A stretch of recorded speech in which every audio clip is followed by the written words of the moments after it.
early morning and the central flower market just south of the city has its busiest day of the year. Across the northeast region of Spain, Catalonia, they're expecting to sell about 5 million roses today, and about half of them are grown locally. For Catalans, the tradition of men giving a rose to their loved one to celebrate the legend of their patron saint St. George, who killed the dragon to save the princess, dates back to medieval times. But it's a tradition that, far from dying out, is seen by many as one way of restating their national identity. But it's the day not only of the rose, but also of the book. Just along the coast from the flower market, teachers work with their students on combining the story of St. George with the ideas of World Book Day. Let's try to talk about St. Jordi and then we practice in English. It's very important that they get used to reading books. Books are not only something to work with in the class. They are used to reading and to buying them, to seeing them, and also because of the rose. It's a very nice tradition that we want to make them live somehow. So UNESCO has taken its inspiration for promoting World Book Day around the world from Barcelona. The 23rd of April is the day not only on which Shakespeare was born, but also that of the death of Spain's greatest writer Cervantes, creator of Don Quixote.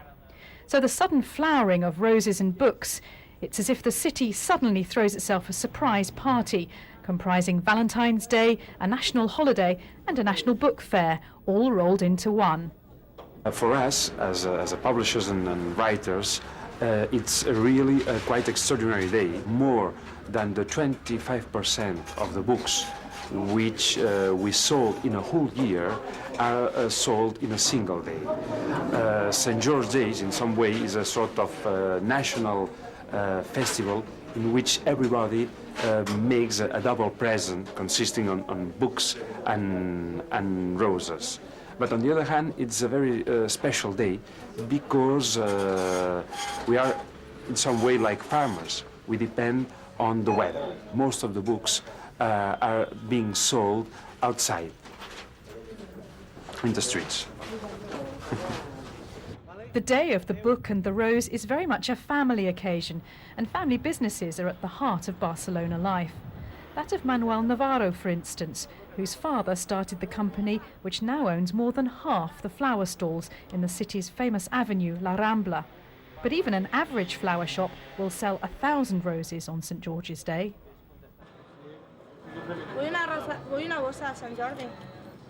My family's work in sale roses. I am the third generation to sell it, and St. Jordi's Day is very nice in Barcelona because it's a tradition from many years. It's very nice because the boys give girls one or more roses. And do the girls now give the boys a rose? No, the girls give boys books. Later on today, it will be impossible for me to take an easy stroll like I am doing now down the central avenue, La Rambla, in the heart of the city, because it will be absolutely crowded with people. They'll all be out celebrating St. George's Day, the day of the book and the rose, and the fact that while the beauty of the roses, such as these, may only last for the day itself, the beauty of books and literature will remain in our minds and imaginations for the rest of our lives. Julia Bicknell, BBC News, Barcelona.